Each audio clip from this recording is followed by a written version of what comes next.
Bienvenue à la série de webinaires de l'AIC, Progrès de la pratique. Le webinaire d'aujourd'hui s'intitule Le cannabis au Canada, les répercussions pour la profession infirmière dans les secteurs de la réglementation et des soins de santé en constante évolution. Cette session sera enregistrée pour les infirmières et infirmiers qui n'ont pas pu participer aujourd'hui. Je suis Josette Roussel, infirmière conseillère principale à l'Association des infirmières et infirmiers du Canada et j'animerai le webinaire d'aujourd'hui. À la fin de la présentation, nous allons répondre à vos questions et vous pourrez utiliser la boîte Q&R à la droite de votre écran et nous répondrons à autant de questions que possible selon le temps dont nous disposons. Sans plus tarder, ça me fait plaisir de vous présenter Mme Christa Breck. Christa Breck est infirmière clinicienne spécialisée au sein du programme de gestion de la douleur du Centre universitaire de santé McGill, division des soins infirmiers, département d'anesthésie et unité de gestion de la douleur Allen Edwards depuis plus de 17 ans.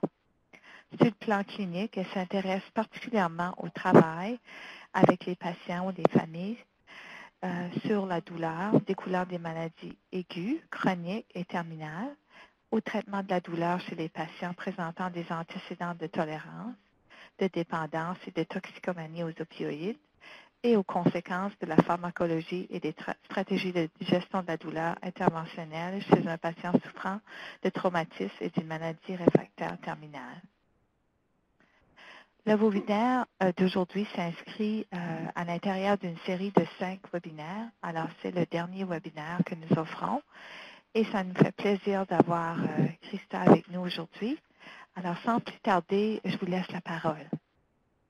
Bonjour à tous. Je tiens à remercier le Dr Balmise, infirmière rechercheur, d'avoir mis cette excellente présentation pour votre éducation continue et de m'avoir autorisé de présenter son travail. Je suis entièrement d'accord avec le contenu de cette présentation.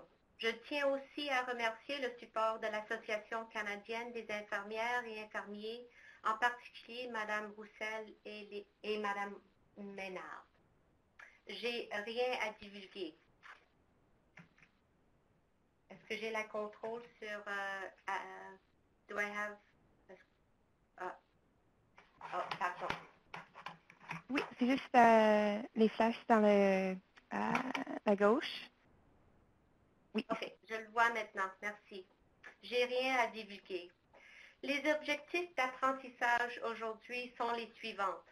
Comprendre ce qu'est le cannabis, dialogue dans le passé et les politiques canadiennes actuelles sur le cannabis médical et non médical, comprendre l'expérience des patients en matière de consommation du cannabis médical, décrire les risques et les bienfaits potentiels associés à la consommation de cannabis et dernièrement, envisager le rôle du personnel infirmière lié à la consommation de cannabis au Canada ainsi que les répercussions sur la pratique.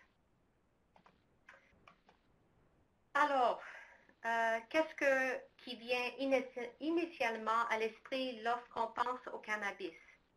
La langue du gouvernement, de la communauté scientifique, de l'opinion publique et les patients sont tous différents et peuvent conduire une perception négative. Mais dans le secteur clinique ou dans la santé aux fins des soins médicaux, il convient d'appeler le produit le cannabis.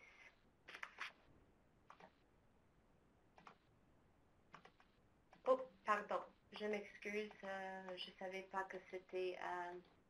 et voilà. Le taux d'utilisation du cannabis non médical au Canada est comme tel.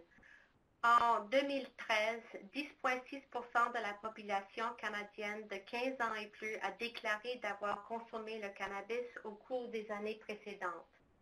De cet pourcentage, 8% étaient chez les adultes de 25 ans et plus, 24,4% chez les adolescents de 15 à 25 ans. Le taux est double chez les hommes par rapport aux femmes. Aussi, 28% des 15 ans et plus ont déclaré d'avoir consommé le cannabis quotidien au cours des derniers 3 mois. La Colombie-Britannique présente le taux le plus élevé de 13% de l'utilisation de cannabis non médical et le Saskatchewan le taux le plus faible de 8% vis-à-vis les statistiques Canada. Maintenant, le cannabis médical et le taux d'utilisation. En 2011, 420 000 Canadiens ont déclaré avoir consommé le cannabis à des fins médicales. Ça, c'est un taux de 1 adulte sur 5. La moitié entre eux ont consommé le cannabis pour atténuer la douleur chronique. Par exemple, les douleurs de dorsale chronique, migraine, arthrose, douleurs liées au cancer. En décembre 2016, environ 130 000 Canadiens étant inscrits au règlement sur l'accès au cannabis à des fins médicales, donc on va décrire un petit peu plus profondément plus tard. Et les statistiques démontrent une augmentation de 25 000 personnes sont enregistrées à chaque 3 à 4 mois. Mais qu'est-ce que le cannabis? La plante de cannabis, initialement, dans l'Asie, Chine et l'Inde, le cannabis était utilisé pour des raisons religieuses, culturelles, traditionnelles et médicales. Vers 1500 et plus tard, l'utilisation de cannabis est tombée de la faveur en raison de mauvaise utilisation et de détournement. En 19e centaine, le cannabis devient illégal avec des progrès simultanés dans l'utilisation pharmacologique. Au cours des dernières décennies, nous voyons légitimiser l'utilisation cannabis pour les différents états de douleur et l'évolution de la recherche dans l'efficacité. Le cannabis contient plus de 110 composés actifs appelés cannabinoïdes. Aussi, le cannabis contient des terpènes qui sont des huiles aromatiques qui fournissent l'odeur caractéristique du cannabis. Aussi, les flavonoïdes sont des composants phénoliques qui peuvent agir comme antioxydants. Alors, quels sont les cannabinoïdes les plus prévalents? On connaît le THC, le delta-9-tétrahydrocannabinol, est le plus connu et cause l'effet de planage le plus souvent associé avec le cannabis. Deuxièmement, le plus étudié est le CBD, a des propriétés antipsychotiques ou non intoxicantes, par exemple, des caractéristiques anticonvulsions, antioxydants, et est censé avoir des effets anti-inflammatoires et analgésiques. Le cannabinol, CBN, renferme des faibles propriétés psychoactives et est censé favoriser le sommeil. On estime que ces composés travaillent de concert dans un effet entourage. Toutefois, la recherche appuie ces effets est limitée. La définition plus profonde de l'effet entourage suggère que le THC et le CBD, tous les autres cannabinoïdes, terpènes et flavonoïdes de la plante fonctionnent de manière synergique pour produire un effet unique de manière qui n'est pas encore complètement compris, versus l'utilisation d'un produit pharmaceutique comme le Nabilon, par exemple, qui contient seulement le THC synthétique. Alors, ce système endocannabinoïde. Lorsque j'étais à l'école de soins infirmières, ça fait 25-30 ans en arrière, le système endocannabinoïde n'était pas couvert dans mes cours de physiologie ou mes cours de pharmacologie. C'est un système endogène composé des récepteurs CB1 et CB2 situés dans tout l'organisme. CB1 est surtout trouvé dans le système nerveux, le cerveau et les organes généralisés. Le CB2 surtout impliqué dans le système immunitaire. Les cannabinoïdes endogènes semblent agir comme neuromodulateurs et immunomodulateurs. Les cannabinoïdes exogènes ont des effets semblables, par exemple le THC inhibite la libération des neurotransmetteurs et accroît la libération de la dopamine. Sur photo A, il y a une photo qui manque. Oui, il y a une photo qui manque. En effet, ça expliquait que le système endocannabinoïde humain est très complexe et que le CBD et le CBN emboîtent comme un cadenas et un clé dans une récepteur humaine existante. Ces récepteurs sont partis d'un système endocannabinoïde qui a des répercussions sur les processus physiologiques affectant la modulation de la douleur, la mémoire et l'appétit. En plus, ce système peut avoir des effets anti-inflammatoires et d'autres réactions sur le système immunitaire. Par conséquent, nous voyons que les cannabinoïdes dérivés de plantes fonctionnent en parallèle avec le système endocannabinoïde humain. Alors, le calendrier canadien de législation sur le cannabis. Ça débute en 2001 avec le règlement sur l'accès de la marijuana à les fins médicales. Les sources de ce règlement étaient la production personnelle, producteur désigné et un producteur fédéral. L'accès était vis-à-vis l'autorisation de Santé Canada qui nécessitait une documentation assez détaillée d'un médecin ou une spécialiste de 25 pages et plus pour une liste restreinte sur des conditions de santé qui se sont avérées ne pas réagir à des traitements conventionnels. En 2001, environ 38 000 Canadiennes ont reçu leur approbation dans ce règlement. 12 ans plus tard, le règlement sur le marijuana à les fins médicales dictait le replacement des patients ou les producteurs désignés aux producteurs autorisés pour maintenir un accès raisonnable à la marijuana médicale tout en abordant l'innocuité et les risques. Les sources dans cet règlement étaient des producteurs autorisés de 30 ou plus qui fournissaient le cannabis à des fins médicales par des services messagerie. Accès était vis-à-vis documentation limitée d'un médecin ou une infirmière autorisée à l'accès à une quantité mensuelle restreinte d'un maximum de 150 grammes de cannabis séché médical. Entre 2014 et 2015, il y avait une série d'injonctions judiciaires qui a contesté et trouvé inconstitutionnel en fonction de l'inabordabilité du cannabis médical des produits par des producteurs autorisés. Et ça nous amène à la révision en 2016 sur le règlement à l'accès de cannabis à fin médicale. Donc, les sources de producteurs personnels ou désignés et des producteurs autorisés d'une quarantaine et plus.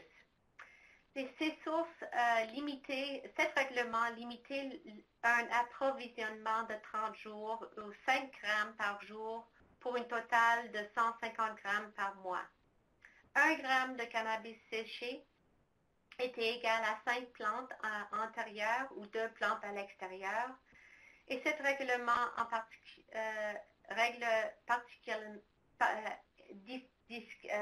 décrivait particulièrement sur la production, l'accès et l'entreposage pour assurer la sécurité au public.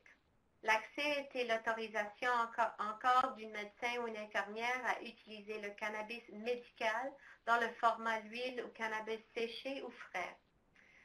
En décembre 2016, environ 133 000 Canadiennes ont obtenu leur approbation. Envers le parcours vers la légalisation au Canada du cannabis, le projet de loi 45, loi concernant le cannabis, nous amène à regarder à l'activité de d'autres pays qui font ce parcours de légalisation. Par exemple, en Uruguay ou 8 États américains, on regarde à ça vis-à-vis le Canada et le projet de loi 45 concernant le cannabis entrera en vigueur en juillet 2018. Avec cette photo de qu'est-ce qui se passe en Uruguay et les États-Unis, il y a encore de nombreuses questions qui persistent concernant la réglementation et la distribution de cannabis non médical dans chaque province et territoire. Est-ce que ça va être vis-à-vis des producteurs autorisés actuels, les magasins d'alcool, les pharmacies ou les dispensaires communautaires? Ça reste à discuter. Plus profondément, il y avait 2 points sur la loi concernant le cannabis. La première était un accent sur la réduction de méfaits. Et il décrivait ces prochains points. Ça devrait être à l'âge de l'utilisation de cannabis à l'âge minimal de 18 ans. Il était légal de posséder 30 grammes de cannabis licite par mois dans le format séché, plante et l'huile.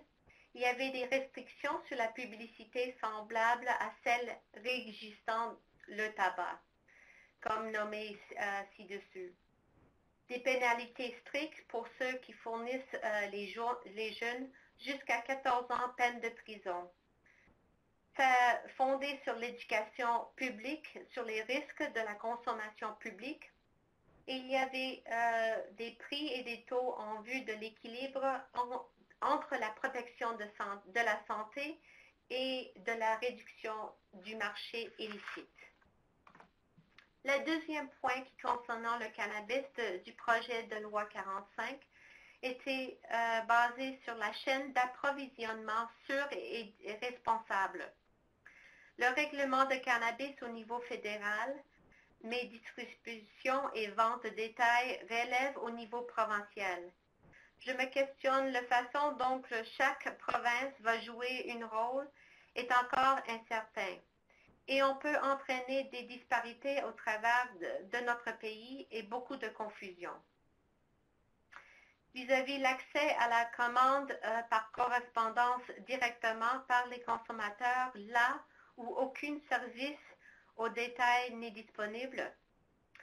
Un troisième point, production personnelle autorisée était limitée à 4 plantes par résidence et non par personnel, cultivées à partir de graines, semences légales, à une hauteur d'un maximum de 1 mètre, et des mesures de culture et de sécurité responsables étaient détaillées. Il y a une perception que le cannabis est déjà légal au Canada, mais jusqu'à maintenant, ce qui est le loi 45 prend effet en 2018, le cannabis reste une substance illégale. Les effets potentiels de la légalisation du cannabis médical nous apportent plusieurs questions. Alors qu'un système de cannabis médical distinct est maintenu en vertu du projet de loi 45, les préoccupations persistent sur les points suivants. Les sources de cannabis au Canada par rapport à les préférences de patients, par rapport à les préférences du professionnel de santé, par rapport à les producteurs autorisés. Les coûts, est-ce que les assurances et les assurances quantités vont couvrir ces coûts. Ça reste incertain. La qualité et les types de cannabis, les concentrations, par exemple, de THC et de CBD. Est-ce que ce serait une cannabis récréatif, de loisir ou médical? La stigmatisation associée à la consommation de cannabis non médical et médical à rechercher dans ce domaine. Les services de santé et les informations disponibles aux consommateurs, on a beaucoup de travail à faire là-dessus. La réorientation concernant les propriétés médicinales de cannabis on a encore besoin de plus de recherche dans ce domaine. L'expérience les patients en matière de consommation de cannabis médical. L'étude, Dr. Balniz et Dr. Botoff ont travaillé ensemble pour cette étude DEMT et c'était une expérience en matière d'accès en vertu le règlement en 2001. Ça a révélé des comportements de chasse-garde des médecins qui refusaient de signer les documentations médicales ou en retardaient la signature.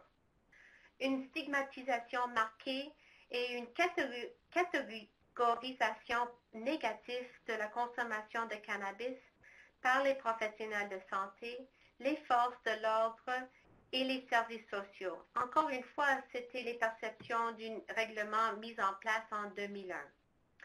Les sources secondaires utilisées pour aborder les problèmes d'accès et l'insatisfaction envers le produit, y compris des dispensaires et des fournisseurs de la rue. Et dernièrement, les bienfaits pour la santé perçus comme contrebalançant les risques sanitaires et sociaux. Une deuxième étude qui est en publication de Kapler et Dr. Balniz elle-même, c'était l'étude Canary. C'était une enquête transversale canadienne entre mars et juillet auprès presque 400 Canadiennes qui faisaient partie du règlement de l'utilisation de marijuana en 2001, en 2013 et des sources illégales. Les raisons de la consommation du cannabis médical étaient pour le soulagement de la douleur, le sommeil, des problèmes de santé mentale. Environ 74 ont eu recours à des sources illégales et 50% avaient difficulté d'accès au cannabis. Le groupe du règlement 2013 a notamment eu fil à retard concernant le coût, la disponibilité et le temps d'attente pour l'inscription pour le cannabis médical. Maintenant, on passe aux risques et bienfaits potentiels du cannabis. Mise en garde, une grande partie de la recherche se penche sur les bienfaits portent sur les formes pharmaceutiques du cannabis. Et deuxièmement, la plupart des données scientifiques portent sur les risques des grands consommateurs de cannabis à des fins récréatives. À noter, les risques liés à l'utilisateur récréatif chronique à forte dose peuvent ne pas s'appliquer à ceux qui utilisent le cannabis à des fins médicales. Comme vous pouvez voir avec cette dia, il existe une multitude de recherches dans les études sur les animaux et les humains qui mettent actuellement en évidence les effets thérapeutiques de certaines cannabinoïdes, comme noté le THC et CBD, sur divers systèmes physiologiques. Les cannabinoïdes le plus bien étudiés, le THC et le CBD, ont des effets similaires et unitaires et est donc important pour les infirmières et les professionnels de santé fournissant à nos patients cette information sur la santé. Par exemple, comme anticonvulsants, le THC et le CBD sont également positifs. Encore une fois, le THC et le CBD comme antiémétiques est assez recherché et positif. Mais par contre, vis-à-vis la motilité gastro-intestinale, le THC est plus efficace que le cannabinoïde CBD.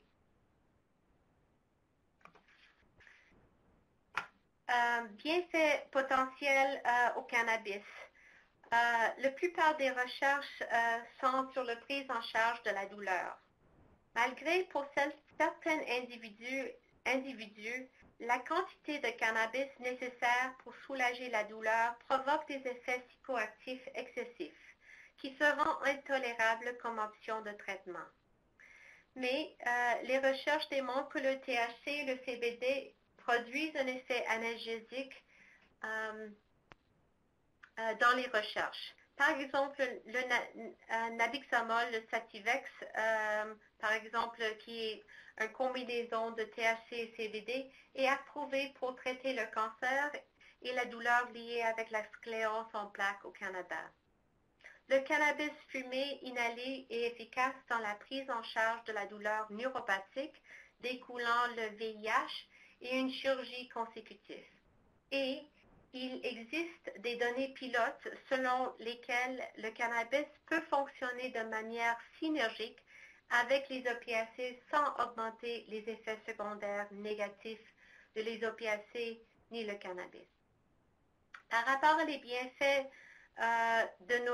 envers le cannabis et le nausée et vomissement, le THC et CBD aident à prendre en charge le nausée consécutif à la chimiothérapie contre le cancer ainsi que pour traiter le VIH-Sida.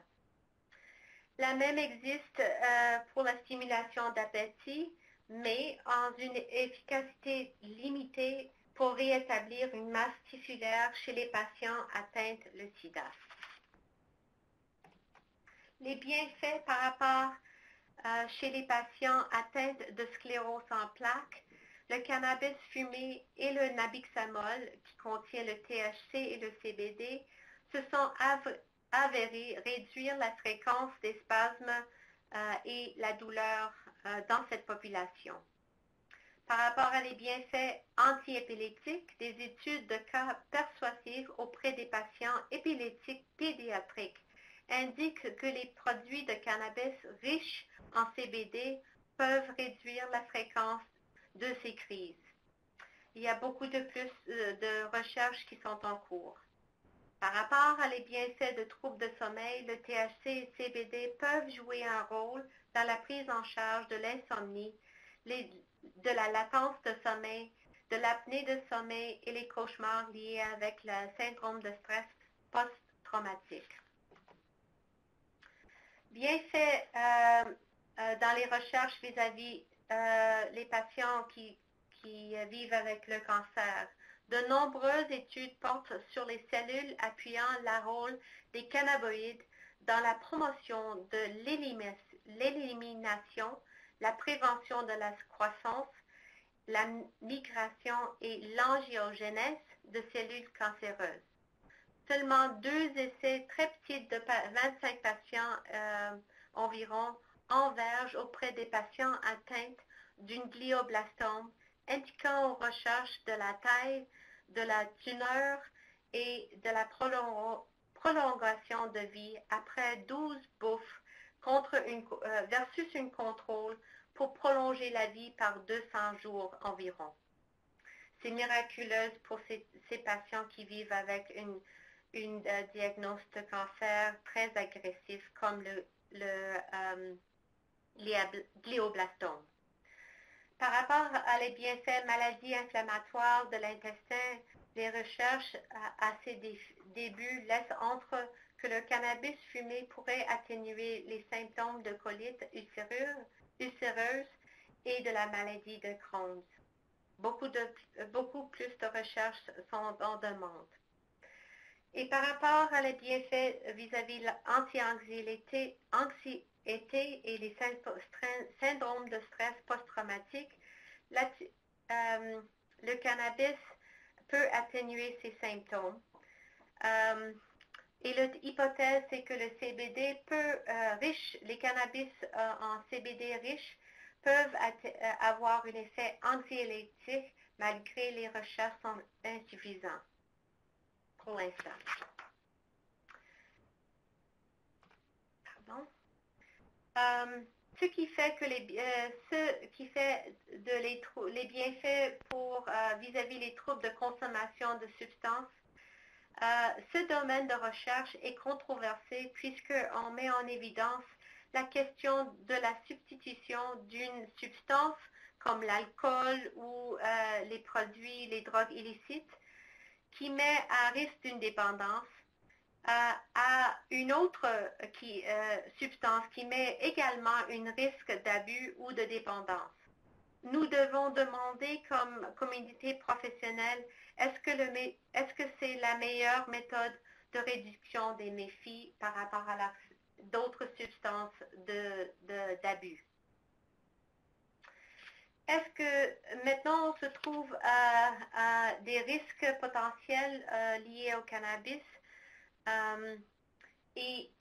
La réponse est oui, il y a des effets négatifs par rapport à nos systèmes physiologiques qui comprend notre système cardiovasculaire, notre système gastro-intestinal, pulmonaire et les contaminants dans les produits, les souches de feuilles, pesticides, herbicides et les drogues de rue, et les échecs précoces de grossesse, anomalies congénitales, si on utilise le cannabis dans ces états.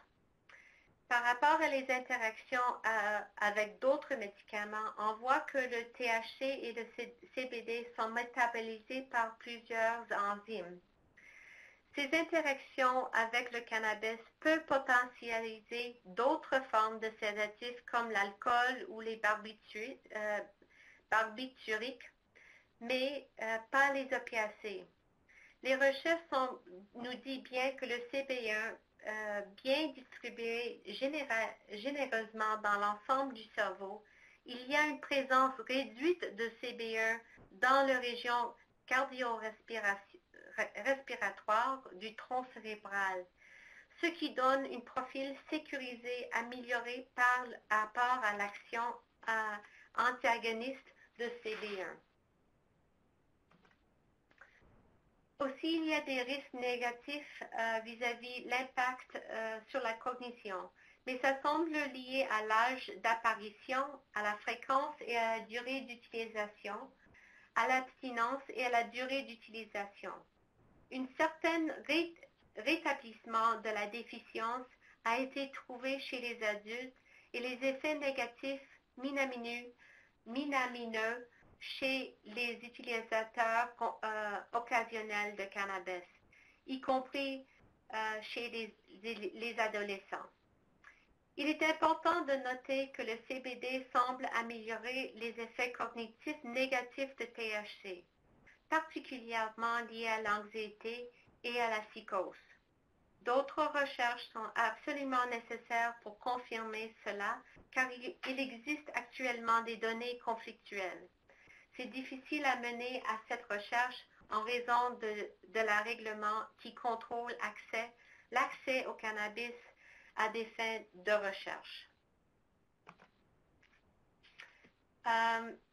Il y a des risques liés à la sécurité publique dans les domaines de dysfonctionnement psychomoteur vis-à-vis la conduite et la sécurité au travail par rapport à l'utilisation de cannabis à loisir ou médical. Il y a aussi la production personnelle, les risques liés à la moisissure, l'invasion de domicile ou des feux d'électricité avec les lampes dans la production de cannabis, les plantes de cannabis, et accès par des mineurs. Quand la loi 45 va se mettre en place, il y avait une révision de la loi contre la conduite avec faculté affaiblie. C'était le projet de loi 46.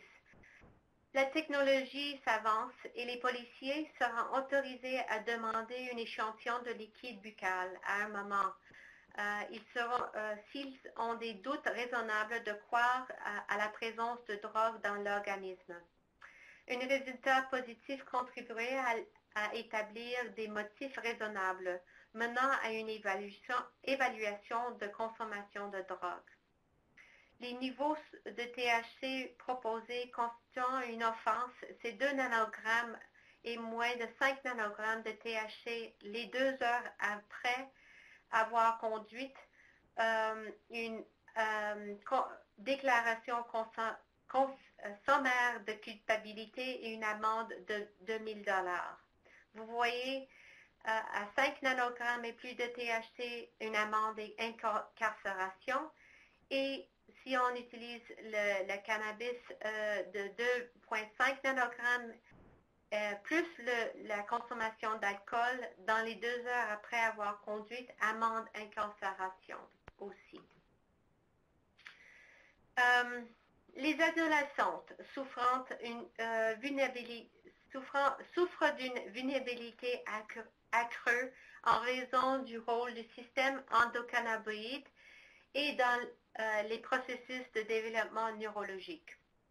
Alors que 28% des jeunes Canadiennes entre l'âge adolescente de 11 à 15 ont consommé du cannabis au cours de l'année découlée, un grand pourcentage.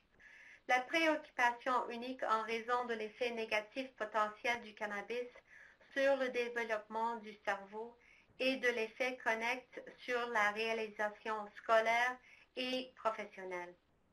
Il y a des risques accrus des troubles et de psychose liés à la consommation de cannabis dans cette population et il est recommandé d'en éviter l'usage avant l'âge de 25 ans. Alors, pour résumer, on a vraiment beaucoup de recherches à faire et les recherches sont dans les domaines suivants. Mécanismes d'action sous-adjuvant, le rôle de cannabis en feuilles dans les diverses conditions de santé auprès des différentes populations par rapport à les souches, les postologies et les voies d'administration. On a besoin de plus d'études de comparaison de l'efficacité et dernièrement, le cannabis comme moyen de mettre fin de dépendance. C'est un domaine qui reste controversé et à rechercher. En suivant, on passe à les implications cliniques pour les soins infirmières. On va toucher sur les 5 points ci-dessus et on va commencer par le rôle du personnel infirmière par rapport à la prescription autorisation. Un conseil de ma part, c'est les infirmières doivent vérifier avec leurs ordonnances professionnelles les indemnités professionnelles avant d'autoriser le cannabis à la base de plantes. Malgré de plus en plus, les provinces et les territoires permettent aux infirmières de prescrire les substances contrôlées, y compris des formes pharmaceutiques de cannabis. L'Ontario est devenue la première province en avril 2017 à permettre officiellement des infirmières d'autoriser le cannabis en feuilles. Le Québec, Alberta, Saskatchewan, Nouvelle-Écosse, Colombie-Britannique mettent encore en garde que les infirmières les infirmières contre l'autorisation du cannabis médical. Les données doivent justifier en effet la prise de décision clinique vis-à-vis nous autres comme infirmières pour autoriser et renseigner le patient sur les risques par rapport à les bienfaits. Les produits pharmaceutiques approuvés au Canada sont les suivantes. Nabixamol, qui est une combinaison de THC et CBD, se comprend un vaporisateur oromucosal approuvé pour atténuer les douleurs neuropathiques associées à la sclérose en plaques, la spasticité et les douleurs associées au Canada à un stade avancé. Le nabilone est simplement le THC synthétique comprimé oral dans ses dosages notés et approuvé pour la nausée et vomissement consécutif à la chimiothérapie. Quand même, dans la même veine, le dronabinol avec une concentration de THC synthétique plus puissante que celle du nabilone est encore dans une comprimée orale pour nausée et vomissement et l'anorexie liée au VIH-Sida. Si vous avez l'autorisation de prescrire le cannabis, les éléments essentiels en soins cliniques sont les suivants. Une évaluation complète du patient, établir une relation de bonne foi, consentement éclairé, une ouverture à la communication avec d'autres fournisseurs de soins, dépistage sur les contre-indications et les précautions si mentionnées, un établissement de toutes les autres options tentées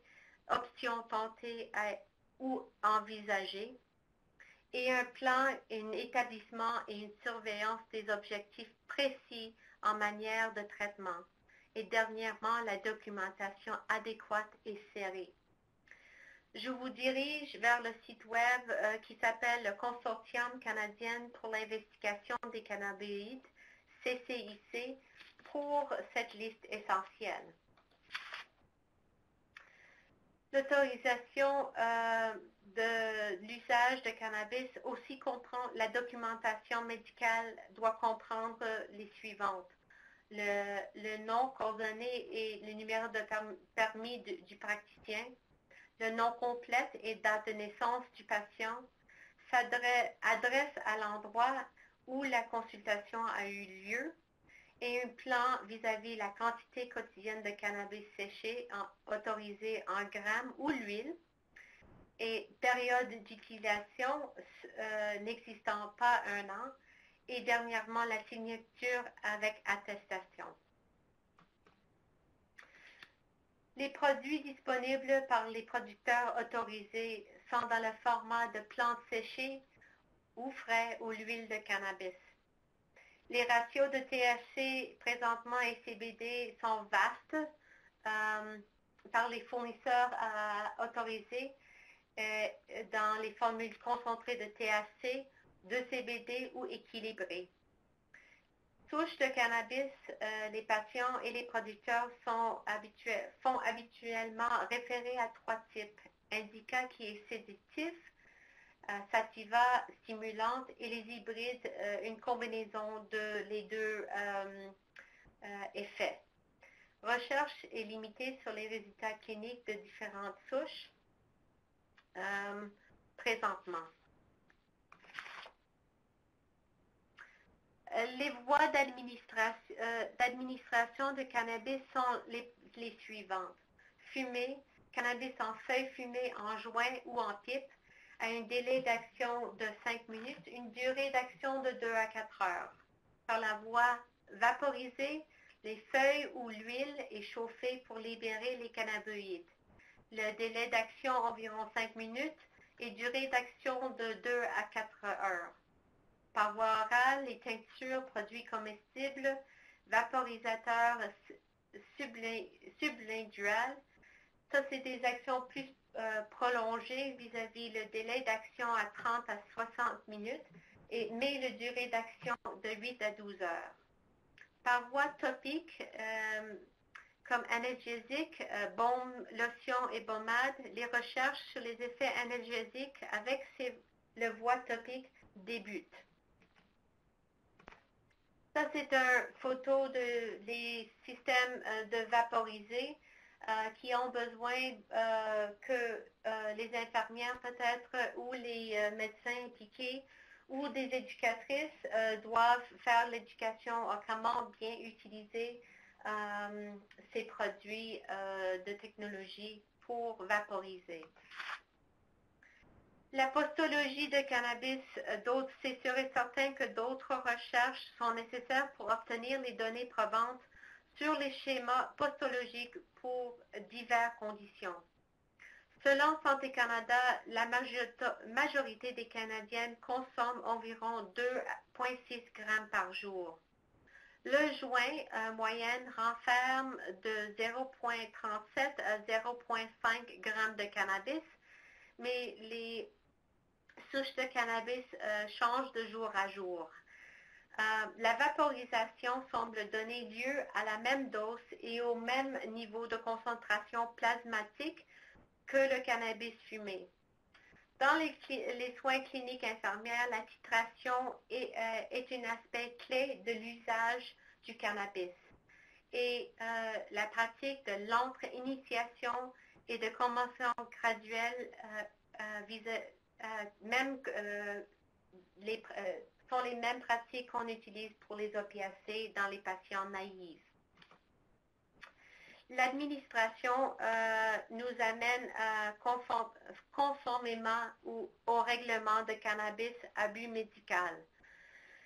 Ça décrit que les infirmières et les infirmiers autorisés ont l'autorisation de posséder du cannabis pour aider une personne autorisée à prendre du cannabis médical.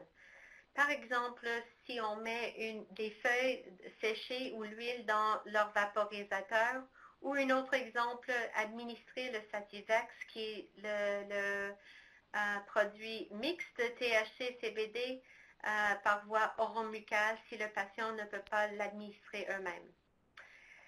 Toutes ces pratiques d'administration qui impliquent l'infirmière autorisée à aider le patient nécessitent d'avoir des compétences et l'autorité pour avoir un client à consommer du cannabis médical.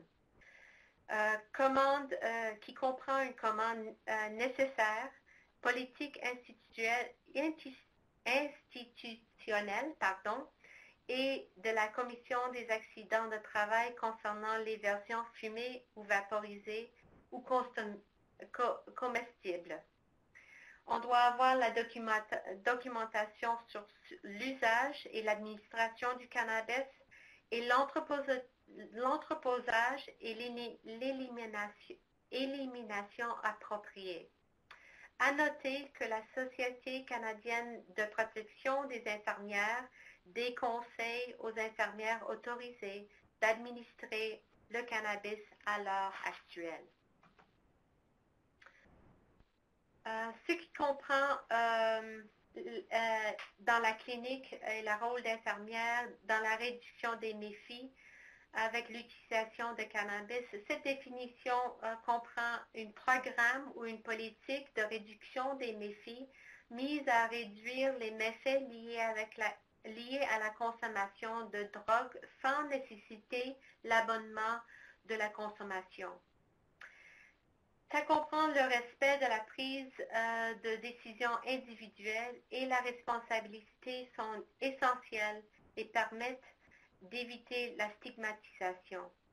Malgré le bon profil innocuité et les risques de faible à modéré de toxicomanie avec le cannabis, les préoccupations entourent la sécurité de la consommation persistent. Les personnels infirmières sont bien placés pour évaluer la consommation problématique dans nos patients et fournir des soutiens et des renseignements. Ça nous amène à le diapo ici. Si vous avez des inquiétudes, vous pouvez utiliser une des outils ici mentionnés. Et si vous utilisez une des outils d'évaluation ci-dessus, ça nécessite d'envisager l'effet de dépistage et de contexte de la consommation de cannabis. Pour continuer, les recommandations cliniques infirmières, médicales, professionnelles de santé en matière de réduction de méfaits nous décrit les suivantes. D'éviter de consommer le cannabis et de l'alcool avec l'alcool et du tabac. Les conseils d'éviter de consommer le cannabis avant de conduire au moins 4 heures après avoir consommé et d'autres activités nécessitantes des capacités cognitives. Troisièmement, d'avoir recours à la version vaporisée comestible par rapport à la version fumée pour éviter les terpines, de sentir les terpines qui donnent le goût du plante elle-même. D'éviter de partager les joints pipe bong vis-à-vis la risque de hépatite entre des personnes et des patients. Éviter ou éliminer la consommation avant de l'âge de 25 ans. Éviter la consommation pendant la grossesse à l'allaitement. Éviter l'utilisation en présence antécédente de troubles psychoses ou schizophrénie. De consommer le cannabis en présence de personnes fiables qui a des effets négatifs et de prendre des mesures nécessaires pour éviter d'influencer les jeunes et les autres. Voici des ressources en matière de réduction des méfis et je vous fortement conseille de regarder à ces sites web pour plus d'informations. Vis-à-vis la réduction des méfis auprès des jeunes,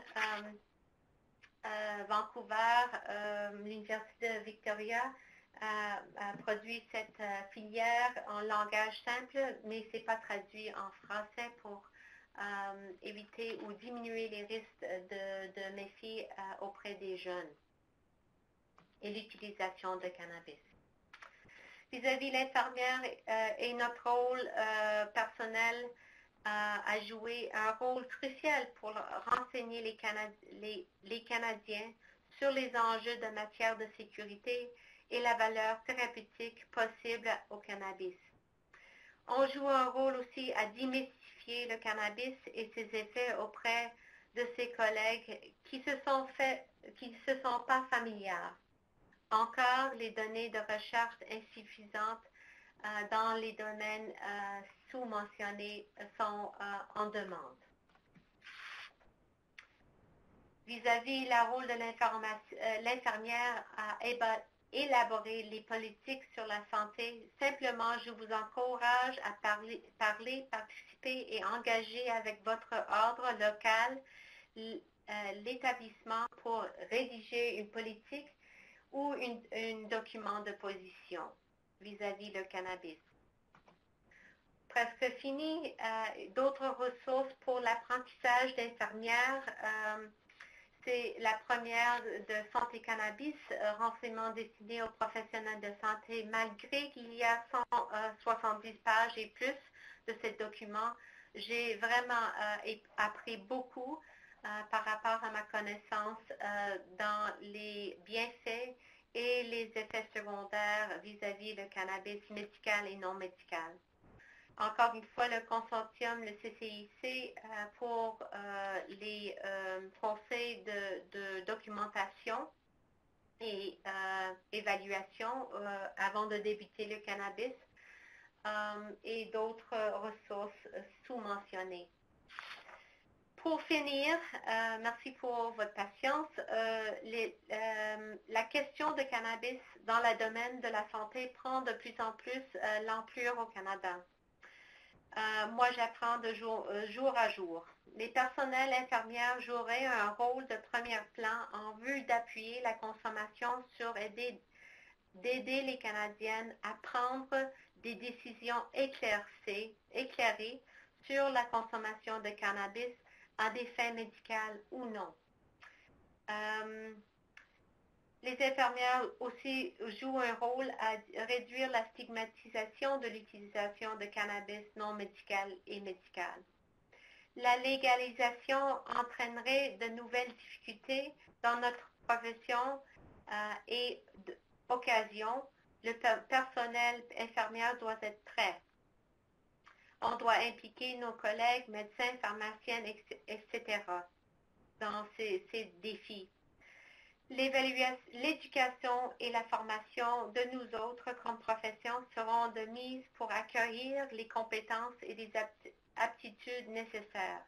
Et dernièrement, Comme les données changent rapidement de jour à jour, il est important de se garder à jour à ces effets. Merci pour votre attention. Maintenant, on ouvre la séance à des questions-commentaires. Merci beaucoup, Christophe, pour cette présentation. Nous allons maintenant débuter la discussion. Alors, je vous invite à écrire vos questions à la boîte QR que vous trouvez à la droite de votre écran. Et dans les prochaines diapos, je vais vous montrer un changement pour avoir accès aux enregistrements. Je vais inviter ma collègue à bouger les diapos jusqu'à la diapo pour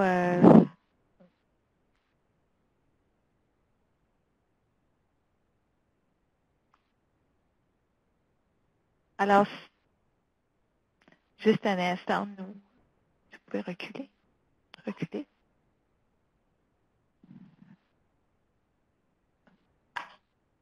OK. Alors, je vous invite à poser vos questions. Alors, nous allons vous demander, tandis que vous faites votre demande de questions, de répondre à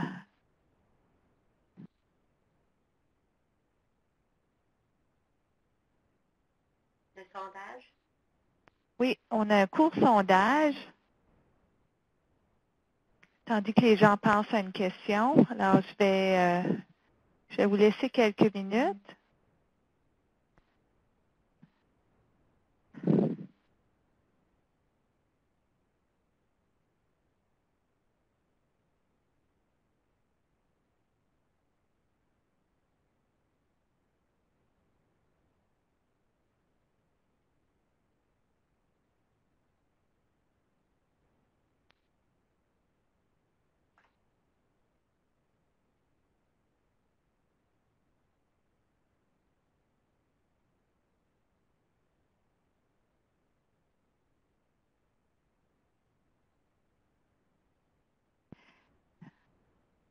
OK, on vous remercie d'avoir participé et d'avoir répondu à nos questions. Maintenant, je vais débuter la discussion avec une question qui nous a été posée au sujet de l'utilisation du cannabis dans le contexte de la douleur chronique. Alors, tout simplement, c'est une question avec trois sous-questions. Alors, pour Christa de répondre suite à son expérience, est-ce que elle pourrait élaborer un peu plus sur l'utilisation du cannabis dans le contexte de la douleur chronique, la douleur aiguë du cancer et en même temps de toute l'utilisation des opioïdes avec la douleur. Alors, si elle peut élaborer à ce sujet. Oui, bonjour. Par contre, Dr. Balniz avait l'autre présenteur en charge de cette présentation a une expérience clinique recherche. Moi, j'ai beaucoup plus d'expérience clinique dans le domaine de santé de la gestion de la douleur. Si on prend les trois volets de ces populations, douleur chronique, douleur aiguë post-chirurgicale et le volet de patients qui peut-être veut utiliser des cannabinoïdes sous format médicinal ou pharmaceutique, des produits pharmaceutiques. Dans ces populations, j'ai des expériences qui me disent cliniquement que c'est un ajout dans ces populations qui utilisent déjà des opiacés. On voit initialement quand on apporte ou on débute de cannabis synthétique dans les trois populations, ou pour la sommeil ou pour une combinaison de douleurs extrêmes dans le cas que les opiacés font des effets négatifs. Si on apporte une très petite dose de nabixamol ou de Sativex par exemple au coucher de 0,25 ou 0,5 par exemple, ça peut atténuer les besoins d'opiacés dans toutes ces populations.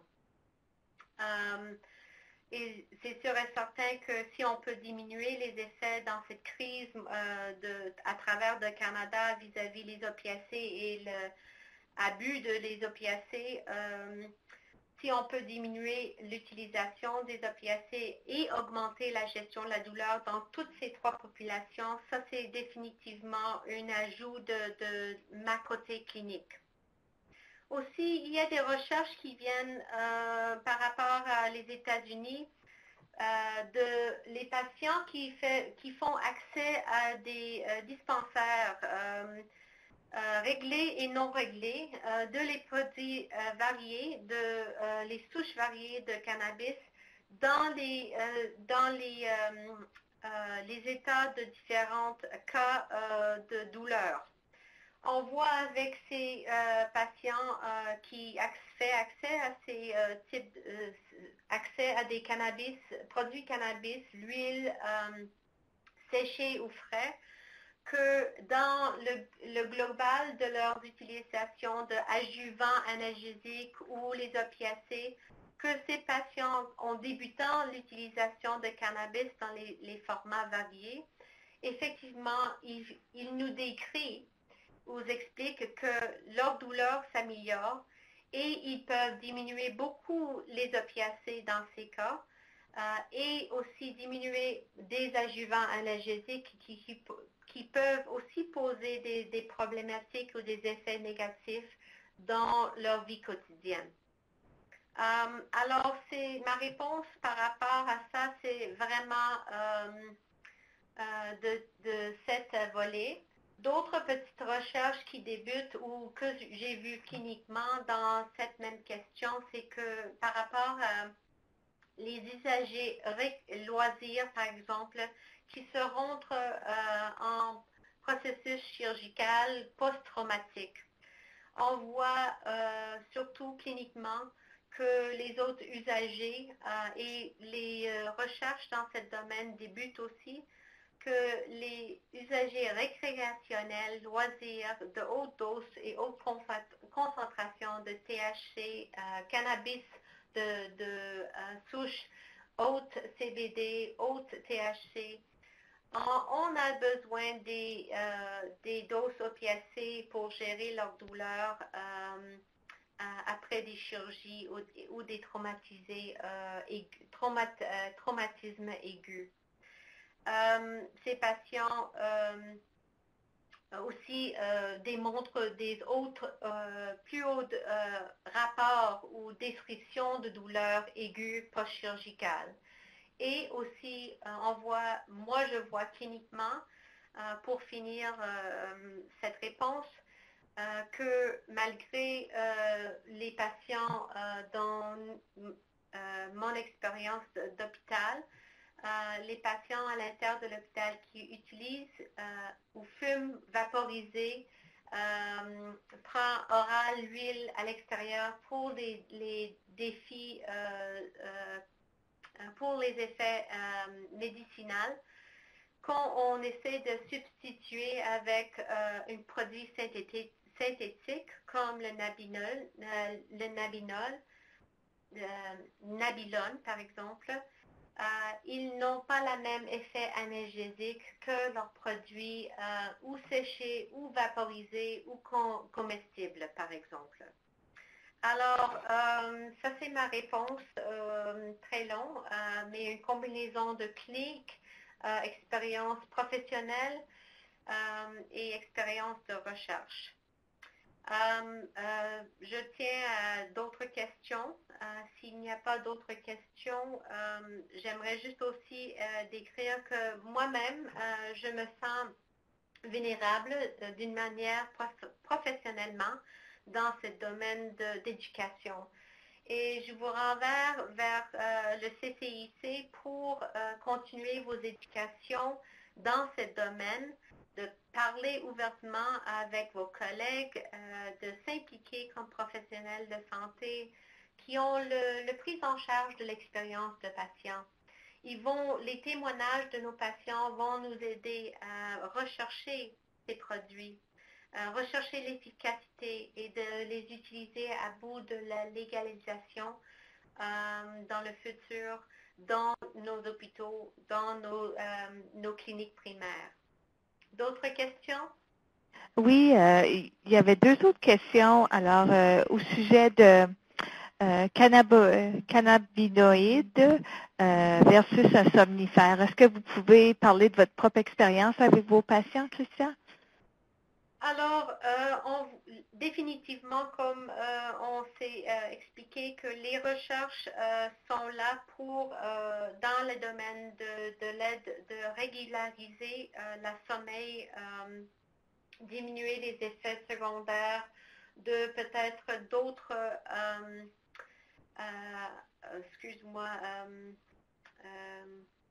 sédatifs qu'on utilise, qui peuvent aussi diminuer les effets respiration ou qui ne réétablissent pas une hygiène de sommeil. On voit cliniquement, moi je vois cliniquement, comme ajout dans nos patients dans douleurs chroniques, douleurs aiguës, même douleurs de cancer, utiliser les cannabinoïdes comme le Nabilon, par exemple par voie orale à des doses très très petites, débuter le soir, si les patients sont ouverts à ça, peut remplacer même les somnifères, les sédatifs, peut être un ajout à ces médicaments qui font moins d'effet dans une patiente qui développe une dépendance à ces somnifères. Et même, je vois cliniquement que ça peut remplacer aussi le produit symptôme qu'on utilise pour aider nos patients à sommeiller. Je m'excuse, j'oublie le nom. On utilise pour les pilotes. Le produit est symptôme de mon langage, je m'excuse. Ça peut remplacer les produits naturels dans notre système crânien, de rétablir notre sommeil d'une hygiène plus appropriée. Merci. Alors, une dernière question au sujet de la sécurité avec nos aînés. Est-ce que vous pouvez élaborer à ce sujet? Alors, dans des populations vulnérables, les populations qui utilisent d'autres classes de médicaments qui font déranger les systèmes d'enzymes qui sous-mentionnés dans la présentation envers le THC et CBD, nos aînés ont beaucoup de pharmacothérapie déjà en place des fois. Des fois non, grâce à Dieu, sinon. Les fonctions motrices et l'état cognitif dans l'introduction des cannabinoïdes synthétiques ou les cannabis produits médicaux et non médicaux peuvent, c'est sûr et certain, contribuer à une rôle d'ajout dans la sécurité de nos aînés. Alors, les indications que moi je conseille, c'est de vraiment, si les autres produits sont absolument nécessaires pour la gestion de la douleur dans les aînés, de peut-être diminuer ces produits et les sédatifs avant d'introduire une cannabis de produits synthétiques ou non synthétiques. Et la surveillance. Merci beaucoup, Christa. Alors, ça termine la discussion sur ce webinaire. Je vous invite à accéder à notre enregistrement qui va être disponible la semaine prochaine sur la chaîne YouTube. Alors, avec la prochaine diapo, vous voyez comment vous pouvez accéder à cette présentation et télécharger votre certificat de participation. Je vous remercie et je vous souhaite une bonne fin de journée. Et encore, merci à Christa pour avoir présenté sur le cannabis et bonne fin de journée. Merci tout le monde.